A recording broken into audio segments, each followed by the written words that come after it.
française. Patrons, hauts fonctionnaires, journalistes, intellectuels, hommes politiques, chacun y observe une règle d'or. Rien de ce qui se dit à l'intérieur ne doit être répété à l'extérieur. À l'abri des regards indiscrets et en toute indépendance, les stars des médias apprennent les mœurs du pouvoir et tendent l'oreille à leurs préoccupations.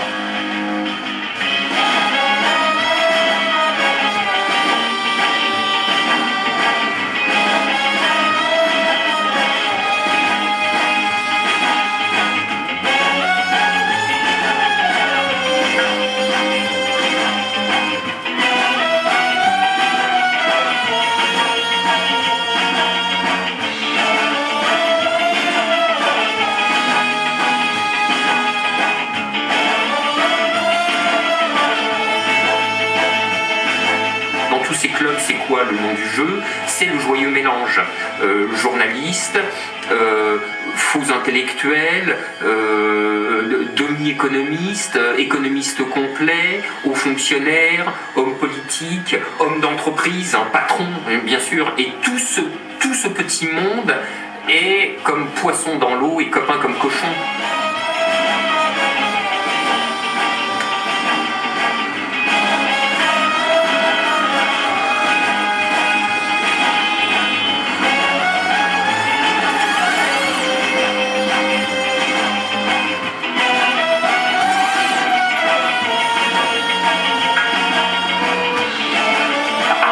Dans ce genre de cercle, à s'y trouver socialisé même.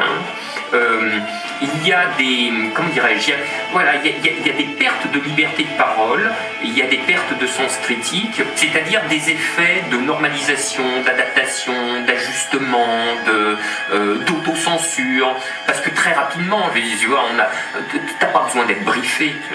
Tu sais très bien ce que tu peux dire et ce que tu ne peux pas dire, les questions que tu as le droit de soulever et celles qu'il vaudra mieux taire.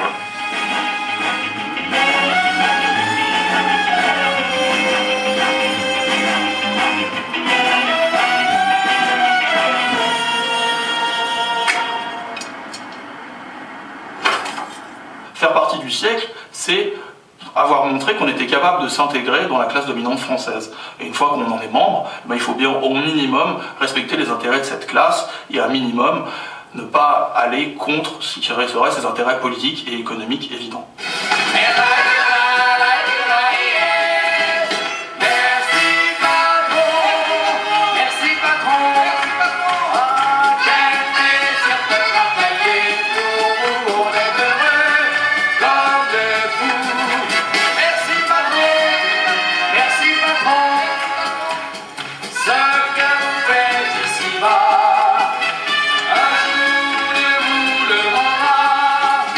C'est que nous n'aimons pas assez nos entreprises.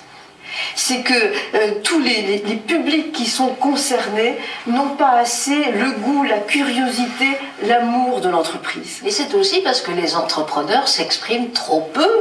C'est très compliqué de les faire venir pour participer au débat public, c'est pas faute d'essayer.